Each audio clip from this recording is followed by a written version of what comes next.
Hello, good evening, everyone. Hi, I'm Kumaran. I handle admissions at BITSDES Design School. So today's webinar is all about portfolio, so which plays a vital role in the admission process of BITSDES Design School. And and thank you for joining this webinar too. So we have two prominent speakers who are also the faculty at BITSDES Design School. The first is Joey, who's also a visual communication designer. Hi, Joey. And we have a second speaker as Samir, who's an urban artist and design educator. So before starting this webinar, so whatever questions you are having, you can post the questions in the chat box. We are having counselors answering your questions.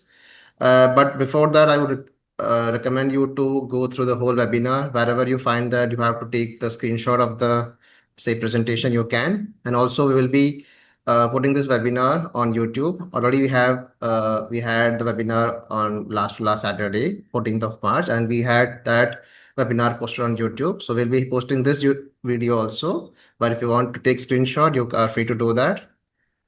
Yeah, thank you. I'm handing over to Joey and Samir now. Hey, thanks, Kumaran. Good afternoon to you, Zui, and to all, I think 200 odd participants we have, no, 187. Great. Hi to everyone out there. Good afternoon on Sunday. So, Zui, should I begin? Okay, great to have you guys here. Zui and I are part of the faculty team, and while there is already a webinar that you all can look at online, which will have a similar content, it helps for us also to constantly be reaching out, meeting you guys, hearing your questions, because we want to be able to communicate and understand where you all are coming from. And today is a little bit about where we are setting up our way of going through the process of you guys engaging with the admission process. So, Zui, may I ask you to request you to share the screen? Absolutely, just doing it right away. Is my screen visible? Yes, it is. Perfect. So here we are, folks. Many of you all would have been working towards this for a while. It's still a work in progress. And here we give you some of our points and thoughts about how to portfolio. Now, a portfolio is something that a designer is making throughout their life. It begins, of course, when you're, working with art and craft as a school student, then towards your submissions as an aspiring design student, and the journey will continue. But this is a point where it connects with the outside world in a way where you are starting to make certain uh, conscious decisions about the designer you will be. Yeah. So with those weighty words, can we move on to the next slide?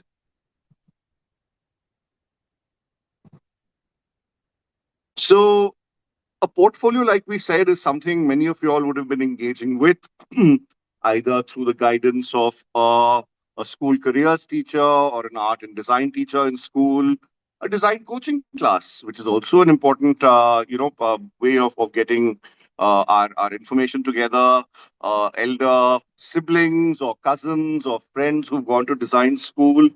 But for us at BITS Design, and this is not exclusive to us, your portfolio is the first step of us getting a sense of who you are as an individual and aspiring designer.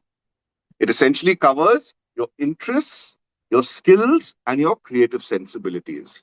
You'll notice that the word skills is only one aspect of these three key words right up front, because skills are something you have just started to develop, and we will be there, or any design teachers will be there as your skills improve. We do not expect your skills, all of them, to be at the highest level, but definitely your interests are of interest to us, and your creative sensibilities are what we are looking to see how they align with ours. So that's about your identity. Then your portfolio helps us understand how you have come to this point. What has been the journey thus far in the 17, 18, 19 years that you've been figuring out the world on your own terms? Your portfolio should help us understand how you think, the things you like to explore. And once you like to explore something, how you are able to experiment with it, to make it your own by breaking it, remaking it, copying it, and all of those aspects. And the final point that we are looking to understand, like we said, is you are only at the first step of a long journey ahead. And it is your potential that Zui, myself, and our other colleagues will be looking at when we look at your portfolio. Because as a design school, we also have a certain school of thought. And while there are many interesting options of design schools in India, we at BITS Design do some things slightly differently. And we're looking to see how that aligns with our way of teaching design and the learning environment. So with that, that's kind of the introduction of the three things we can count on. And then there's your passion. Yeah. All of you all have found something that with your hands, with your digital skills, with your curiosity, with your sense of justice, might be giving a shape to the voice you are putting out. And it is not just in terms of, say, the sketches and models or design research and little projects. It sometimes takes the form of other ways of engaging with the world. And that diversity of your interests, whether it's through structures that are in your school, in your colony, in your friend circle, those are also very much part of the passionate designer you're looking to be. And we're looking to see evidence of that too. So, what I just spoke about, you can say, is the nature of the content. The form that it will take when it comes into your portfolio will be, of course, through the way you write about it and the visuals that you put together. While we're not looking to read vast statements of purpose, we do try and read a significant amount of the content that people write. So, briefly, but very sincerely and authentically, do use your language skills to talk about the work you are putting there. And images is not just about the final outcomes of things.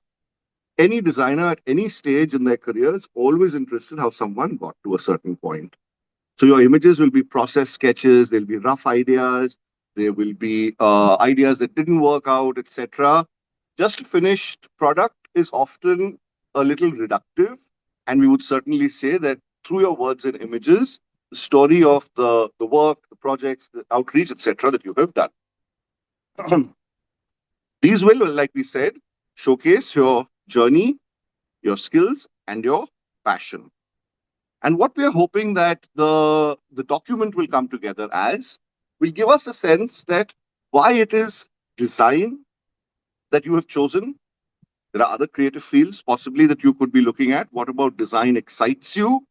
And how have you, in this time that you've been interested and excited by it, explored those creative ideas to the best of your capacity?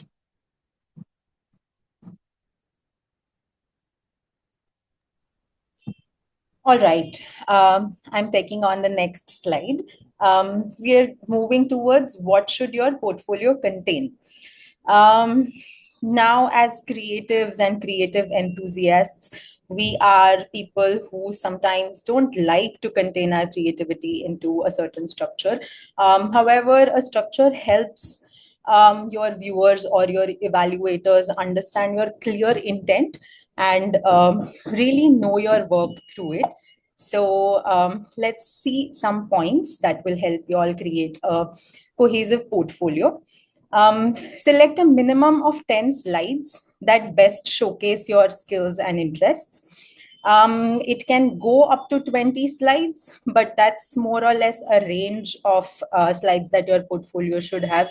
Anything beyond 20 slides may not be, you may not be able to hold your viewers' attention to the fullest. And anything below 10 slides, you may not be able to convey enough through your portfolio. So this is a rough range of slides that you can include in your portfolio. The next point is including a mix of hand-drawn and digital work to demonstrate versatility. Linking back to what Samir has mentioned earlier, it is good to have versatility in your portfolio. Only digital work or only hand-drawn work may not fully convey the potential of your work. So, having a versatile approach or showing versatility in your in the projects that you showcase will definitely help. Show different techniques, mediums, and approaches to highlight your creative range, which means I'm sure at some point of time, as you came to a point where you thought that you want to become a designer, you want to become a creative, you have explored certain techniques. By techniques, we mean they could be techniques for rendering something, techniques for sketching, techniques for putting things together. So maybe hatching, using different kinds of other techniques like painting, different mediums like pencil, charcoals, or crayons, or even other material that you have used to put together your projects are welcome. And also the approaches that you have taken, what is the process that you have taken to create those pieces of work, that will definitely show the range of your creativity. Your portfolio should have a clear narrative through subtitles and annotations. Now, this is really important. While we say that visuals, your portfolio should have more visuals and it should visually showcase more of your work, it is also really important to have a cohesive narrative or a story. When I say narrative, it means a story to tell about yourself, about the work that you have done, about the things that you are interested in, with along with subtitles and annotations where you have clearly mentioned what you have tried to do and how you have tried to do it. Consider adding 100 to 200 words introduction when you begin your portfolio, and a conclusion to guide evaluators. So you can see like a broad breakdown of the portfolio structure, where you start your portfolio with a brief introduction of roughly about 100 to 200 words. That also tells us what has shaped your creative journey, what has shaped you so far, and then you dive into your projects, in showcasing your projects, showcasing your skills, your competencies, so on and so forth. And the third part is where you conclude your portfolio and you show your evaluators by sort of giving an end note to your portfolio and telling them that this is the intent that you are in design. Moving on to the size of your portfolio, it has to be a PDF, it has to be a PDF file, and it has to be uploaded. The size of this particular file can't be over 25 MBs, and this is a mandatory submission. So the PDF file has to be less than 25 MBs. Something that is an optional submission is something that you may have done outside as an outreach project, or something to do with your school, or you have collaborated with other, let's say, NGOs or organizations, and you would like to talk about it, you would like to showcase a video, and you would like to put together an audio or a video file. You can also do that, and that can be uploaded. Having said that, again, the size of this file also must be under 25 MB. And this is an optional submission. Yes. Zui, actually, if you just stay on that previous slide. Absolutely. Yeah. Folks, what we've also seen, there are many of you all who have made short film reels, have made animations, either stop motion or through some software. This is the place where you all can upload that.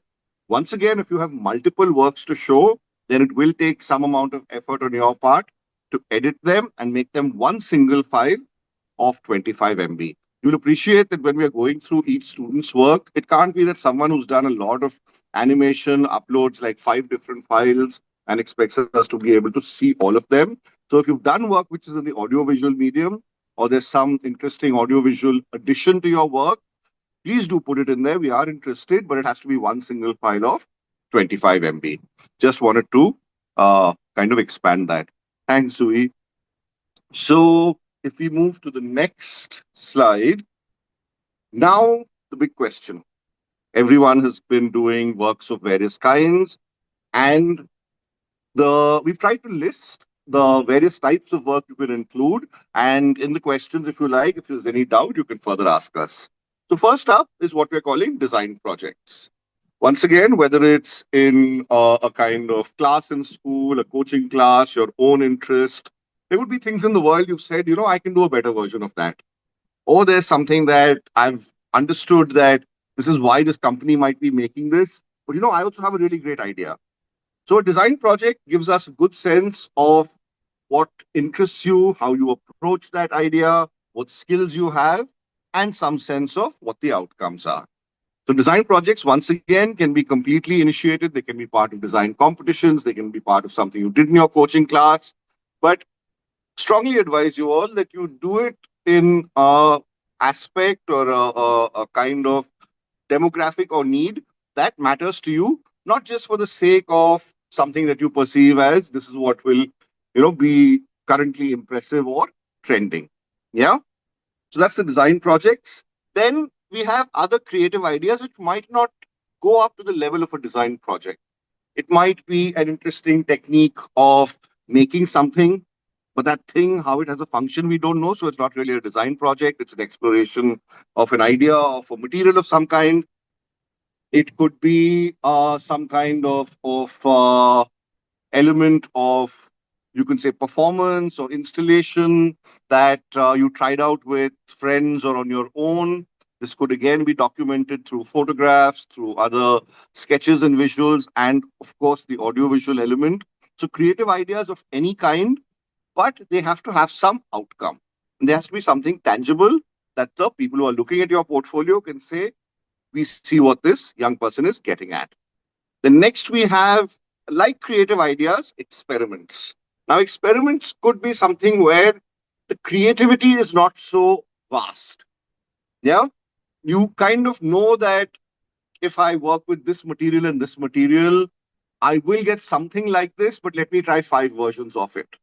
It could be, once again, say, one of the techniques with watercolors or acrylics that Zui kind of mentioned earlier of medium. It could be an experiment with materials. It could be an experiment with technology. Once again, we've marked this as distinct from a design project, because a design project is something where you have a tangible outcome. An experiment could be something where the outcome is still not a finished idea, but the experiment itself is something you would like to tell us about. Next, we have, of course, physical models or prototypes. Again, many of you all in your classes in school, in other kind of craft and hobby classes, would be working with a range of materials. So whether it's you can say something like ice cream sticks or wood or clay or fabric or yarn or definitely paper, stuff that you've made, whether it's once again towards concrete intent or an exploration. But we would like to see process pictures as well as a final outcome, because, like we said, the way you've made something will be part of how we will be looking at your thinking processes. Yeah. The physical things that you've made. Now, those physical things can even go into your the domain of electronics or science. Many of you all in high school would have done interesting science projects. Just taking the project as it is and dumping it into your portfolio, of course, is not the idea.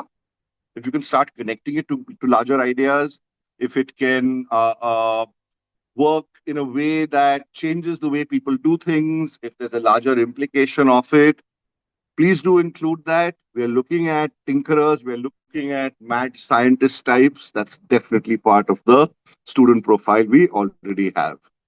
Then, of course, the world of visual narratives. This is the vastest and something that most of you all would have engaged with from the time you could doodle and sketch and draw in the back pages of your school textbooks.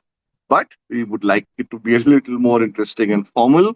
So whether you've tried techniques of illustration, of medium, of animation, of comic books, or any kind of posters, other material that you've put out into the world.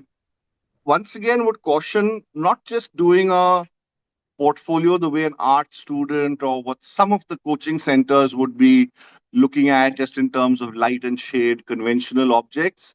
We are looking at unique voices. So even if you've learned shading in a certain way, putting the first couple of nice sketches you did might not be the best idea. If you've learned sort of techniques of hatching and shading and you create something new, that would certainly be of more interest to us. From the world of physical skills into the world of digital and user interface skills. Again, many of you all have been exploring the tools and softwares that the world of UI and UX has. Very much interested in work that you have done in this area. How you present it is something we are also interested in. You can't just show us a screenshot or two and have a long story. There has to be a visual way that we can understand it. And there's no shortage of portfolios out there in the world which will give you some guidance as to how you present a digital project or any UI or UX work. Then there are things that might not be directly related to design, but creative collaborations that have happened in the world of theater, in the world of dance, in organizing some kind of community activity, in being able to set up some kind of you can say organization that helps people or works with people, ways that it could have been even in the physical world or the digital world, once again, that you found some kind of collaboration and been able to put out something to the world along with others. And then, of course, we are interested in what you've written. We are interested in how you've performed in the world. Evidence of which, of course, is interest. I mean, is a must. So if there's something you've worked on in theater, if there's costumes you've designed, if you've done set design, and of course, if you've been an actual actor or a director or producer in theater, poems you've written, songs you might have written. We're, like I said, looking at literature as well. And many students have come to us who've already published certain works. So looking at the entire body of creative output. Any further questions on this? Happy to take care of. Samir, I would just like to add one thing. Yes, please do it. While all of these points that we have mentioned, they are interesting to have and good to have in your portfolio, we are not saying that all portfolios must have all of these. Yes. You may or may not have certain areas of the ones that we have mentioned. However, having some of these or many of these is great in your portfolio. Yes. Zoe, thanks so much for reminding me. Folks, I do realize when we list all these things, it might seem that we are asking for all of them. That's absolutely not the objective. The idea was it can be any of these things. Yeah? More than one is great, but do not think that you have to quickly make something in UI. You have to write a poem in the next few days. Some of us will never write poetry, and that's okay too. Okay? Thanks, Zoe. Thanks, Samir. All right, I will take the next point about structuring your portfolio. You can, as I mentioned earlier, you can start your portfolio with a short introduction of about 100 to 200 words about yourself. Something that will tell us your intent about design, your focus on things, about what has shaped you as a designer or a pursuing an individual who wants to pursue design as a career. What are your aspirations or hopes for the future? Something that will tell us a little more about your creative side in the introduction will really help. Organize projects thematically or chronologically for clarity. What this means is that there are different ways of organizing your portfolios. What you can do is that you can thematically arrange or organize your portfolio, where you are sort of making buckets of themes within your portfolio, that a certain kind of bucket, in that bucket what kind of projects you will put. Then you move on to the next theme, and then you move on to the other before concluding. So that's one way of going about it. Another way of going about it is chronologically, so just showing from when you started and at where you are right now, what all have you done in a chronological order. This chronology can depend on you can decide whether you want to show your latest project first, or you want to show your oldest project first. It depends completely on your understanding and your intent about your portfolio.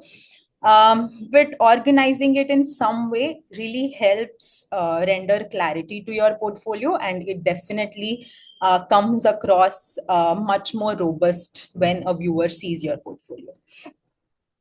The next point is utilizing subtitles and descriptions to provide insights into your thought process. Now, this is again linking back to what I said earlier about subtitles and annotations. Beyond that, there should be descriptions about the projects that you have done. There may be visuals or images or illustrations or photographs in your portfolio. Sometimes they may not be self-sufficient and they require descriptors or description to explain. However, these descriptions should be beyond what your image is already conveying. So if you have created a logo, let's say, then just telling us what that logo is already visually communicating may not be a great idea. But what was your intent behind creating that logo, or what was your idea behind it? What was your inspiration? Telling us about that in the description, and those insights in your description will show your thought process. How have you started something? With what intent are you looking at that project? What is the depth of your ideas and thought process is something that we are looking forward to seeing.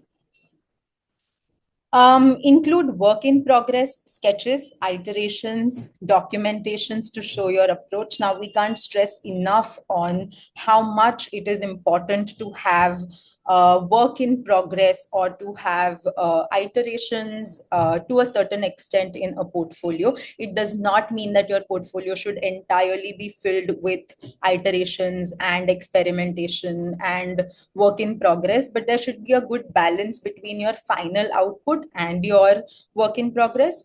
As much as important your final output is, how have you arrived at that final output is also very important when you are applying to a design college. So please ensure that you document your thought process, you document your design process, work in progress, and you have shown it in your portfolio. How your portfolio will be evaluated. When we say your portfolio will be assessed based on the next few points that I will mention, this is in no way some kind of a rubric or some kind of a template that we are giving you. This is definitely not that. It is just, these are a few lenses through which we look at your portfolio, and these are some lenses that you can use to create your portfolio. So the first one here is project diversity and relevance. We talked about versatility in your portfolio. While we say that some of us might be interested in just visual communication design, or some of us might be interested in physical product design. So let me just put all the works that I have done for physical product design in my portfolio. So it does not work that way. When you show diversity in your portfolio, it shows us that what all are you capable of looking at, what are you capable of showcasing, what are you capable of thinking about. Now, this may or may not be at the best of a best quality. It may, you don't have to worry too much about whether it is right or wrong. It's just about how versatile you are with your work that you are showcasing. And in terms of relevance, your work as while we have said that it has to be diverse, it has to be, you can include poetry, theater, so on and so forth. You should also ensure that you anchor your portfolio in design, and you can go to different areas as and when required. Second point is about project depth and conceptual thinking. While we have emphasized enough so far on your techniques and your skills and your skill building, concept is equally important, or maybe a notch more important at this point, where we understand what is the depth of your understanding about that particular project. Have you done some sort of research before creating a particular output? Is there any conceptual thinking around that particular project that you have done? Let's say you have redesigned an Amul's logo. Why was the need for redesigning that logo? Was there a need in the first place? And if you have identified that need, then what have you done to bridge the gap between the need and what you have created and how it is now supposed to go out in the world? So that level of conceptual thinking has to be there. Then the third point is about technical competence. When we say technical competence, we would like to see some sort of tools that you have worked with. You can talk about or showcase your um, understanding of, or your experiments with, or your um, work that you have done through different kinds of technical softwares. If you have explored Photoshop, for example, if you have explored any other softwares, if you have worked with Miro board, or let's say Figma, if you have tried these and if you have tried to create something through them, then you might want to add that to your portfolio. It will showcase your technical competence. The fourth one is portfolio text and introduction. We have already spoken enough about it. There definitely needs to be text per project and introduction per project for us to understand what that project means and what was your process like. Process and iteration, again linking back to one of the previous points that I have mentioned earlier. Ensure that there is some iteration shown, there is enough process shown. You may want to focus or emphasize your final output. However, without your process, your final output just becomes a little superficial. So keep this point in mind. Your presentation and layout, ensure your final presentation and your final portfolio is clear enough. It is there is enough balance of text and images. There is enough space. It's not overcrowded. It is not too tiny, so on and so forth. So ensure there is good presentation and layout in your portfolio.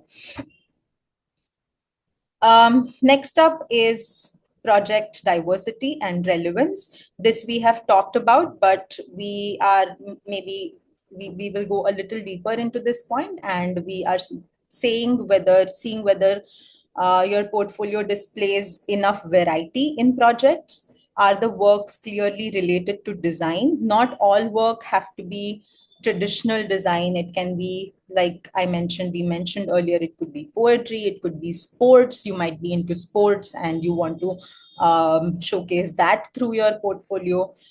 You might want to show some kind of storyboarding that you may have done in some sort of visual storytelling activities or assignments. You might want to show some special awareness that you might have for certain interiors or architectures, and you would like to showcase that. It could be just observational. This does not have to be at a level where a professional is doing it, but we would like to see these interests showcased through your portfolios. All of this is valuable to design. Your portfolio can highlight how these different skills shape you as a designer. Samir, would you like to Yes. take up next? Thank you, Zui. You covered a fair bit of ground, and I think we are now in the home stretch. Like we said, these are the points we listed earlier, just expanding them a bit. So the design projects, especially that we put in, it's not just like we said the final outcome, but how much do you care about the thing you're working about? And how have you actually tried to go beyond the obvious?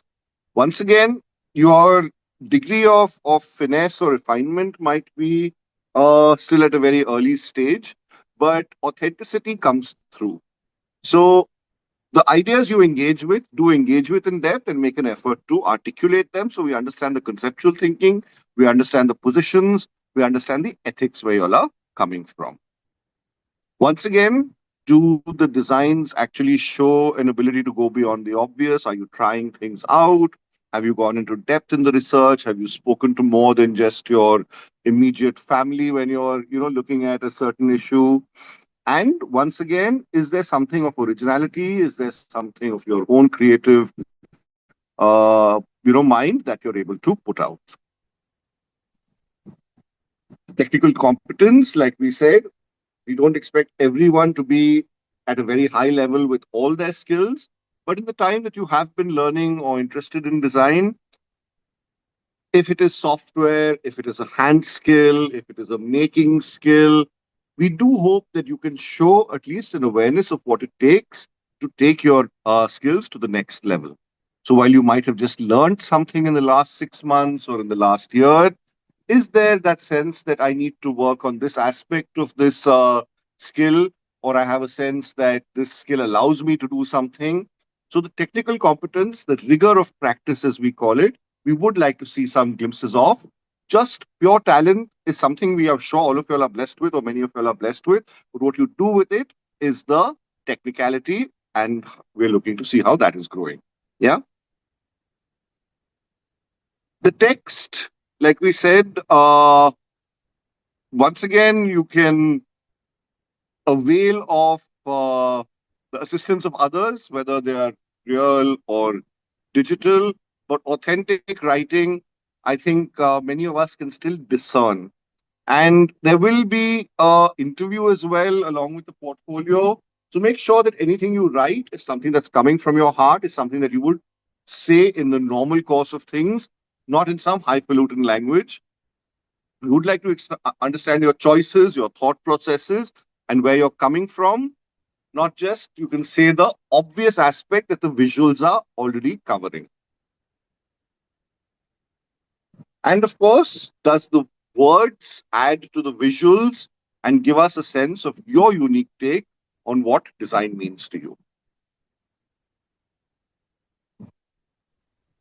All right. I have talked about process and iteration. So, does your portfolio clearly explain your design choices?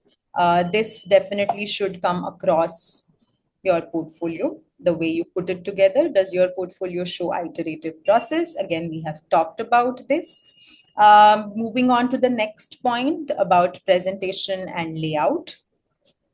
Is your portfolio well structured and visually engaging? This is something that you need to ask yourself, and maybe you can take your friends' opinions or just show portfolio to some people that you might be looking up to and would like their opinion on. Make sure that there is enough hierarchy and readability on your slides. When I say hierarchy, it means that your slides are easy to navigate. What is the first thing that should be read or seen is clear. Then what should be the next thing that is read or seen, then the next, and so on and so forth. So that order on your screens or your slides must be clear. Your text should be readable. Again, the fonts that you are using, the size of the fonts that you're using shouldn't be too tiny. It shouldn't be something that we can't read. So ensure that you have enough readability in your slides. Enough balance and spacing. Again, going back to what I said earlier, where there is good balance between the content and the negative space around it. Don't cramp your slides with a lot of elements. Ensure that there is good balance. Font choices and typography: do not use very decorative fonts or very complex fonts, especially for the body copy or for the content or the description that you're writing for your projects. If it is not readable enough, then it is of no use. So you have to ensure that you choose simple and right fonts. Again, we're not expecting a professional level here. However, just knowing simple fonts and using them is enough. Color choice and contrast: you must ensure that your text is laid against background where there is enough contrast, and your text is readable. So if your text is in light yellow color on a white background, it is definitely not going to be readable. So ensure that there is contrast. Image quality and alignment: this is very important if you're including images of your work. Sometimes we add photographs and we include visuals, but they may not be of great resolution or they might be pixelated. So ensure that your final portfolio and the final version of your portfolio, check and go through it again at the end to see that all your images are of a good resolution. Um, Consistency: ensure that the entire portfolio from start to end has some consistent elements. Maybe that has to do with the titles. Maybe the titles should be in the same size and color and font.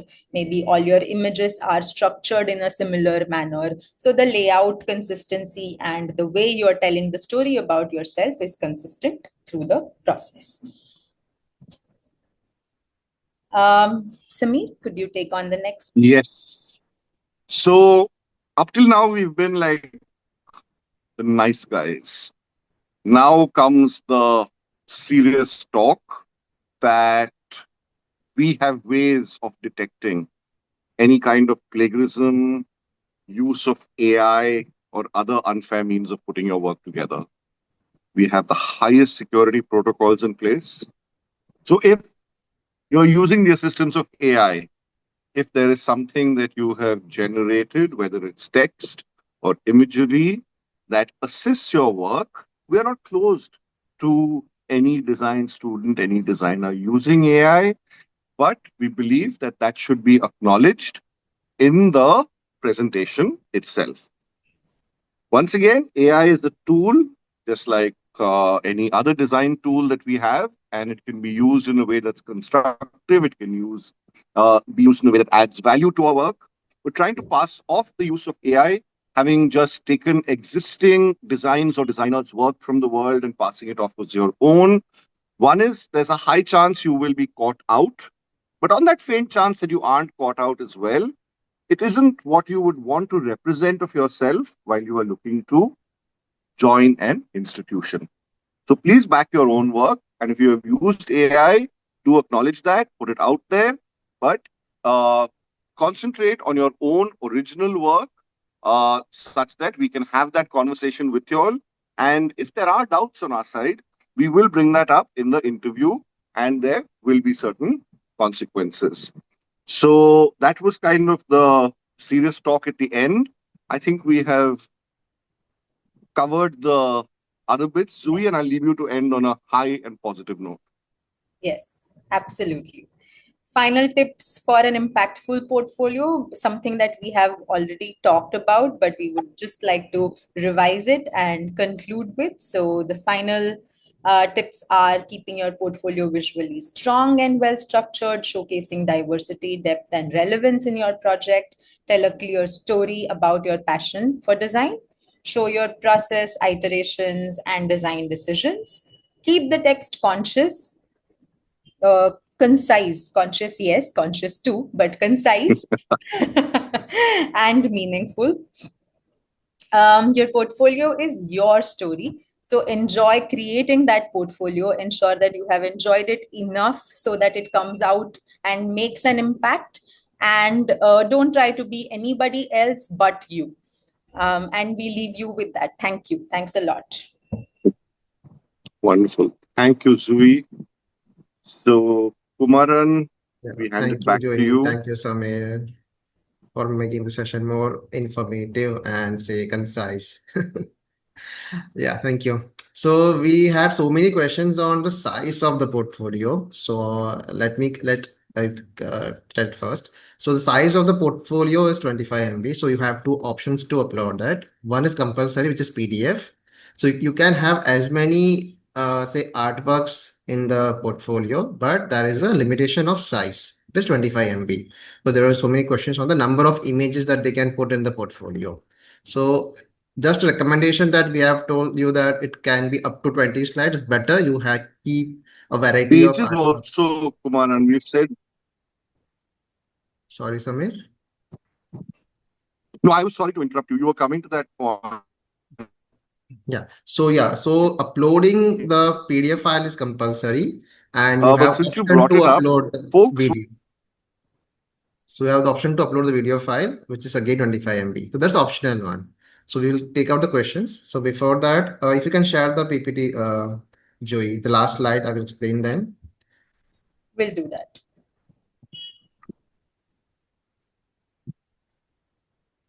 So before going on to the be the session for question and answer. So let me clear this about the admission timeline. So we have already shared this timeline with you guys in the month of Feb to your registered email ID. So please keep checking your email ID for the next 1.5 months because we will be sharing all the information via email, right?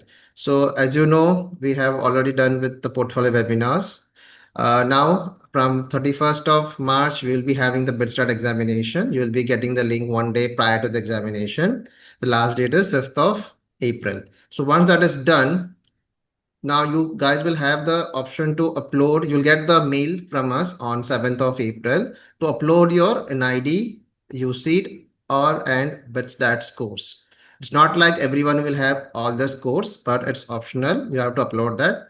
And also there are questions on about the USEED scores and ID scores. So we will take the best of the scores uploaded. So don't assume that if you're not qualified seed, you can't upload the scores here. Still, you can upload the USEED scores because we will be having a different cutoff for all these three examinations, right? So please try to upload maximum scores, that is NID, USEED, and BITSDAT. We will normalize the score, we will convert them into percentile, then whichever is greater, we will take that score. And post April 12th, on April 16th, we will be sharing the result with you. So out of the applications received, we will be shortlisting around 850 students for the next phase, which is portfolio and interview. Right. So only the students who get shortlisted for the next round will be able to upload their portfolio and will do the interview process with us, which is completely online. So for uploading the portfolio, it is April 16th to April 20th. Okay. Still, if you have any query about portfolio, how to do that, you will get all the information in the mail, which you will receive on 16th of April or 15th of April. During that time, you will be able to choose your online interview dates also, date and the slot, which is there from May 4th to May 13th. And on May 18th, you will get the final result. So based on all this process, you will get the offer letter on May 18th along with the scholarship if you are, say, if you got the scholarship. So all the students who applied to us are eligible for scholarship. So on the day of the final offer letter on say May 18th, you will able to see your admission letter, which will mention if you have got the scholarship or not. Okay. So yeah, can we can move to the question and answer session, Joey, Samir. So I'll start from the basic and say easy question. First question is related to the project preference. So does the portfolio projects need to be related to the design preference we selected during the application? Example, say if I have selected UI UX in my application form, so does my project needs to be of the same category or I can include some other projects also? So it would be nice to see that if you have some work in that direction, that's certainly something that you can put up front or lead with. But diversity, like we've been saying, is the hallmark of a designer. And just a word of advice moving ahead, design is less and less about hard verticals. So an element of visual design, element of design research, element of digital, element of physical, element of experience across the board. So yes, you can certainly have a couple of projects and you choose to highlight them, but certainly diversity will go a longer way than someone saying this is the only thing I do, because that's not the way a design student is going to grow and improve. Thank you. I do not have any digital artwork, so what should I do? No That's problem. perfectly all right. Julie, over to Go you. ahead. Yeah. No, no, that's perfectly all right.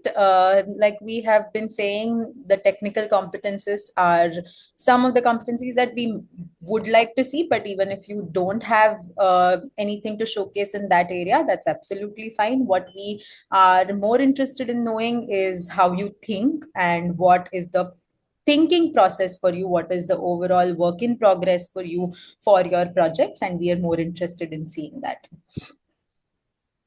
Thank you, Julie. So as we have mentioned that even the students can add music to their portfolio. So someone asking that, could you please explain how can I add the music part? Like I show the process of it or the final track, or how should I present it in the portfolio? Very good question. So, how you are inspired as a musician, what has shaped your journey as a musician so far, we'd be very interested in. Actual compositions of yours can come in the audio video track that we have given you all up to 25 MB for.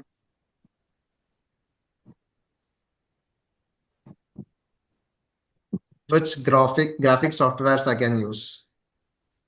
Any and all, no restriction. There are so many softwares that have been out there now which are at a professional level quality but available free to students. So any exploration in that is only to your benefit. Thank you. How good should the portfolio be? In the end, we are just school kids. So, what kind of portfolio looking for? Can you give examples of some work in the past years? Sui? Okay, all right. I'll start, but you can add to it, Samir. Um, what I feel is that sharing any examples, particular examples, will only influence you in a particular direction. And as we have been saying, that there is nothing wrong or right about your process. We would like to see your process as your process instead of anyone else's. So try to be honest to your own design and your own process and showcase it in whatever cool manner that you want it to come across. It does not have to be of a particular kind of or of a particular style of any designer that you might be looking up to. You can borrow certain ideas from certain portfolios that you like online, or the designers that you like, but it does not have to be like anyone else's portfolio. Samir, would you like to add anything to it? So, folks, you'll appreciate the fact that as an institution, we can't say that this is the one way we are looking at things. And if we show even a few examples, it becomes it gets taken as a standard. However, there is this very interesting invention out there called the internet, and through the internet, people have been able to see the work of others.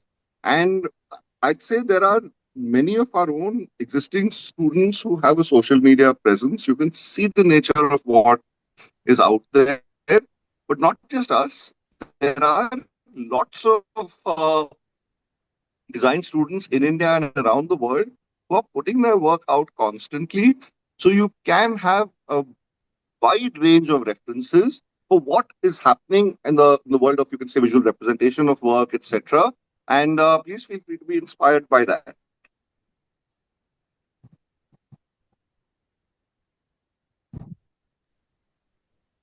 Samir, your screen is frozen, but we could hear what you said. Okay, I'm moving on to the next question. Yes. Yeah, yeah, please continue.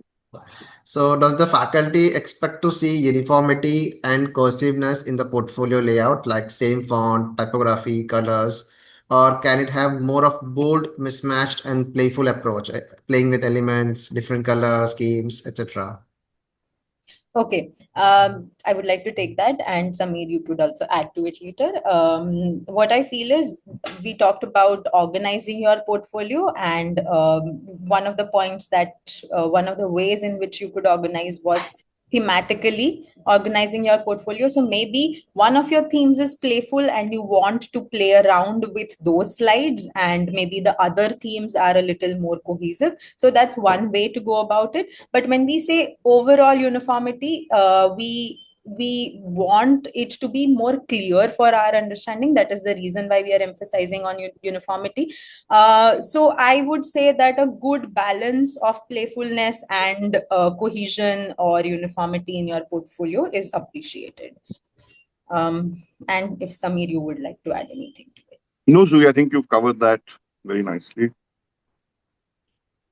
Yeah. So can we add a website or an app idea that we thought of, but the sample UI UX is made of AI tools? Good question. Yes, we would certainly be interested in it. Like we said, AI is part and parcel of what a designer needs to work with. Highlight your own creative inputs, your own design choices that have been made, and clearly acknowledge where you used AI to say either generate icons or create certain aspects of the interface. But your input is what we are more interested in, and how you use the AI. Just using AI to have sweet looking visuals, once again, it might look pretty, but it's not going to help us. And in some way, it might even take it down a notch because you're kind of going for a low hanging fruit. Yeah. But if you've used it, please, please, please do acknowledge it. What all comes under storytelling? Please give example of a good storytelling, and how does one can show that in their portfolio? What counts and what does not? Zui, would you like to? Sure, I would. I'll take that, and you could also add to it later. Um, Good storytelling firstly starts with telling your own story, I feel. So your portfolio itself can be a good story to tell to us. Secondly, in terms of projects that you could add to, in the theme of storytelling, let's say, like we said earlier, you could have some storyboarding projects if you have done earlier something that can show a sequence in narrative, or there is some sort of maybe a comic strip that you have done, or maybe you have a certain kind of a character design inclination, and you have shown that character developing, or how that character moves, or how that character interacts. Maybe that could also be a part of how you would tell a story for that character. Some really good, I mean, again, this is also something that will influence you also. We would like to refrain from talking about any particular designers or pieces of work in storytelling, but you could definitely go out and check Rajiv Aib or Priya Kurian or people like these, to just see to what extent storytelling can be done beautifully. But again, having said that, you don't have to match that level. It is just for you to get inspired from. Thanks, Zui. Little, I just will add to that. So some of the references Zui gave were from the world of visual storytelling, where there are great examples. But even if you're looking at a design of a product, a physical product, or uh, even a physical model that you just copied something off, there's still a story there. It is the reason why you chose that. It's the process you went through, the challenges that you might have faced, the lack of success that happened. Telling a story about your work is once again not just saying this is the final shiny finished thing. It's how we got here. And for any designer who's engaging with your work, a teacher, a co-worker, a facilitator, a boss, they have to buy into the idea, and they can buy into the idea when they can see where you got there. So talk about how things happened, and that really is the story, whether it's a visual story or a physical product or anything else that has come together. Thank you, Samir. Thanks for giving that direction also. Yeah, I think we have almost answered all the questions. I would like to put the last question to you, Joey. Can we add link to a website, or can we add QR code scanner to that in the portfolio? Yes, I think you can. If you want to add something, some additional content, and you would like us to see something through your portfolio, you can do that. However, do not add too many links or too many additional redirections to anything that will just distract. So try to keep it concise and keep your portfolio, you know. Yeah, it's better that if they showcase that in during the Yes. interview process. Yes. Yes. This question always comes up, and I do appreciate because that's one way of cheating the slide limit or the MB Yeah. limit. So here's the thing. Yes, we're not close to it. If you've done an extensive website, if there's a QR code that leads to some VR that you want us to see, yes, you may include it. But here's the key aspect that I would caution you all. We are not compelled to click on that. Hmm. Yeah. So you should be able to communicate within your 20 slides and 25 MB everything that is of consequence.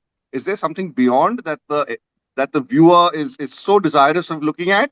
Yes, you may have an external link, but we do not have to look at that. Yeah. Yeah. That makes it fair for everyone. Yeah, we may or may not be able to see Yeah. that. That You could. have the audiovisual file. If there's something of a nature that can't be in a PDF, we respect that. तो वो उसमें डाल दीजिए, but an external link may be put, but we may or may not review it. Great. Great. Thank you, Joey. Thank you, Samir. I think we got the end of the questions. Almost we've answered all Thank the you, questions. Kumaran, Thank you, Uh, Kumar. thank you, and Samir. to all the So, guys, if you have any participants, queries, you can contact our counselor. You can mail us, and you can go through 177 of this them there. webinar on YouTube. Thank you, everyone. Thank you. Thank you all for joining. Bye bye. Bye.